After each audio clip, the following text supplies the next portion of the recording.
bapak-bapak, ibu-ibu yang hadir pada siang hari ini. Sebelum kita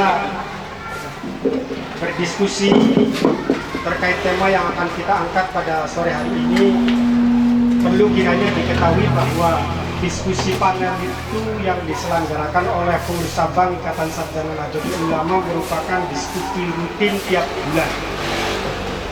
Jadi tiap bulan kita mengadakan sebuah diskusi, kita undang dengan pakar-pakar, narasumber yang sesuai dengan tema yang kita angkat. Kadang-kadang kita mengangkat tema soal budaya, soal politik, soal ekonomi, dan bahkan juga soal pendidikan atau yang lainnya.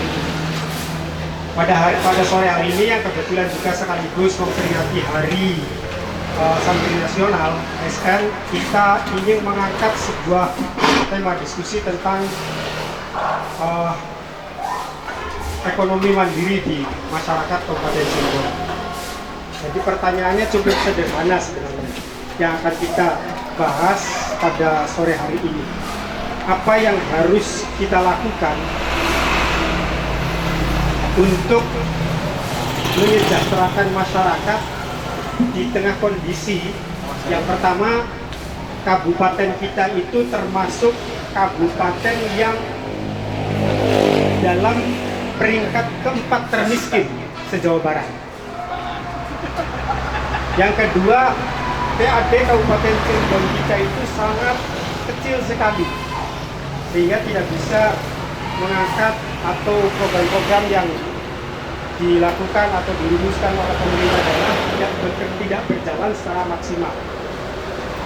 Kemudian yang keempat, potensi kita sebenarnya cukup besar sekali, tapi kita kenapa tidak tersentuh dan bahkan tidak pernah digerakkan sehingga tingkat ekonomi kita tidak membumi.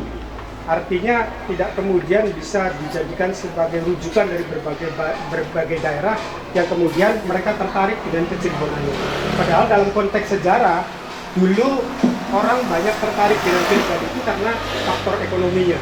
Kreativitas orang pada masa Mbah Pusangkan misalnya, itu mampu berinovasi dari hasil kelautannya. Mereka tidak hanya mencari ikan yang kemudian ikan itu didistribusikan dalam bentuk ikan, tapi bagaimana kemudian diinovasi dan menjadi bahan yang tertarik dan membuat orang banyak datang ke Cirebon.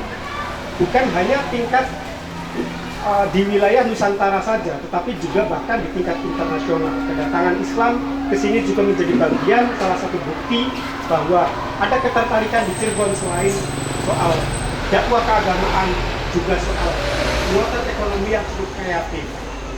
Dan itu tidak hanya menjelma pada kreativitas masyarakatnya saja, tapi juga bahkan di bidang satu bidang kelautan saja, tapi bagaimana di bidang pertanian, kemudian juga di bidang kreativitas yang mungkin sekarang sedang tumbuh. Dan yang kelima, di era digital ini, di era revolusi 4.0, itu luar biasa tantangannya. Ini juga harus menjadi satu perhatian khusus kalau kita misalnya ingin menciptakan sebuah masyarakat di mana masyarakat kita menjadi masyarakat yang mandiri secara ekonomi dengan menciptakan para pengusaha-pengusaha yang memberikan lapangan kerja. Dan lapangan kerjanya bukan kita yang menjadi pekerjaan, yang melainkan bisa menarik dari daerah-daerah lain. Kita sebagai tuannya yang kemudian para pekerjanya itu justru dari daerah-daerah yang lain. Kebanyakannya seperti itu, sebuah hayalan. Tapi intinya nanti pada diskusi ini, itu paling penting adalah ini akan dijadikan sebagai data bagi pengurus cabang Ikatan Sarjana Nahdlatul Ulama untuk memperkuat rumusan plan tentang Cirebon. Cirebon ke depan seperti apa itu sudah dirumuskan oleh pengurus cabang Ikatan Nahdlatul Ulama, dan ini merupakan salah satu uji coba tentang plan itu yang kemudian barangkali bisa jadi plan itu merupakan second opinion dari yang digagas oleh pemerintah daerah. Nah, itu saya kira. Oleh karenanya, untuk yang pertama saya ingin kasihkan kesempatan pada orang yang selalu selalu konsen di bidang pengembangan ekonomi masyarakat. Ini ada Pak Muharto. Pak Muharto itu Kepala Bidang UMKM Kabupaten Cirebon. Monggo Pak, untuk mendiskusikan. Assalamualaikum warahmatullahi wabarakatuh.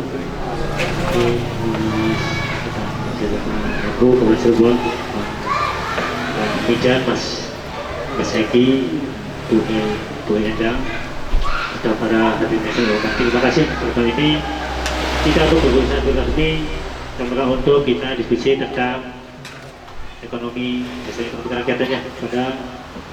Pada ini bilang saja bahwa pada intinya tadi disampaikan oleh Gubernur bahwa memang Kabupaten Cirebon ini merupakan daya tarik ada magnet yang luar biasa dari mancanegara. Mudah-mudahan sekarang juga menjadi magnet dengan adanya jalan tol yang tidak ada tandingannya pada beberapa pintu tol di Kabupaten Cirebon ini. Dan kami membidangi usaha mikro, kecil menengah, usaha mikro khususnya, yaitu para pelaku usaha yang modalnya di bawah 50 juta. Itu bahwa dalam kiprahnya itu sebetulnya usaha mikro ini tidak akan tergerus oleh resesi. Terbukti pada resesi dunia kemarin itu para usaha mikro kita itu masih eksis dan ada dan tidak tergerus itu bukti, walaupun dengan keterbatasannya. Kemudian juga bahwa dalam kiprahnya atau dalam perjalanannya kali ini masih ada beberapa kendala yang ditemui. Yang pertama yaitu tentang SDM dan manajemen. SDM terbukti bahwa kami menyoroti dari sesi usaha mikro bahwa kebanyakan atau mungkin hampir sebagian usaha mikro kita ini tidak memiliki pembukuan. Jadi akhirnya evaluasi ataupun tentang bisnis plan-nya itu kurang maksimal. Kenapa? Karena dihadapkan dengan lemahnya pembukuan. Misalnya sebagai contoh, dihitung seminggu itu kita mempunyai sisa dari penjualan dan dari pembelian itu 200, tetapi kenyataannya dalam sebulan juga dihitung 200 lagi. Kenapa? Karena ada beberapa faktor atau hal yang tidak terhitung. Bisa contoh, listrik tidak dihitung, kemudian gas tidak dihitung, kemudian transportasi pakai kendaraan sendiri tidak dihitung. Itu pada akhirnya nanti kita dihadapkan pada seolah-olah untungnya dihitung besar, tapi dalam kenyataan sebulan itu hanya 200 tuh. Dan selanjutnya bahwa mengenai permodalan ini padahal tidak jadi masalah yang utama, tapi ada beberapa usaha ini yang mengalami kekurangan modal. Di antaranya bahwa untuk pembelian yang partai besar. Kenapa? Karena sangat mempengaruhi untuk pembelian partai kecil dan besar untuk pengelolaan usaha. Kalau partai besar nanti bisa harganya lebih murah, kalau kecil itu harganya mungkin lebih mahal, dan juga pembeliannya di toko-toko biasa. Kalau misalnya tidak besar itu kita bisa di grosir dan di toko-toko yang lebih murah itu masalah pembiayaan. Kemudian juga tentang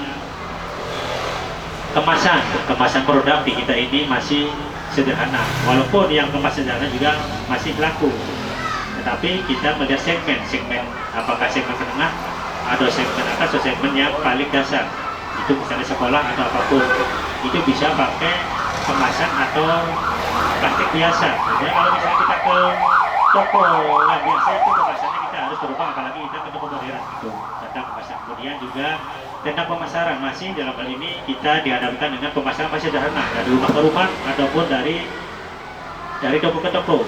Sebelumnya pada episode ini tadi disampaikan PowerPoint Zero itu sudah waktunya, atau bahasa saya weswayai tentang online itu para pelaku usaha mikro, walaupun dalam SDM-nya itu sangat tidak akan mencapai, tapi kami harapkan bahwa dalam untuk mengimbangi pasar yang global ini dan untuk supaya kita bisa baca online ini, kami harapkan supaya ke anaknya atau ponakannya yang mempromosikan itu yang kedua. Yang kedua, selanjutnya pemasaran lagi tentang akses ke ke tempat display. Jadi sebelah di sini ada beberapa ruko atau toko yang biasanya yang besar itu pinggir jalan. Pinggir jalan ini akses contoh yang di Pleret saja, di Pleret dan Gunung Jati itu yang seandainya itu ada destinasi wisata religi itu yang kalau Gunung Jati kan religinya bagus tuh, apalagi cuma Kliwon juga nggak terhitung lah orangnya. Kalau misalnya usaha kecil, usaha mikro di beberapa kecamatan yang menopang di Gunung Jati itu sebetulnya itu sangat dan sangat bisa. Kenapa? Karena dalam penataannya itu kita masih beberapa pintu, tidak seperti di wisata religi yang lainnya itu satu pintu masuk satu pintu keluar. Kalau kita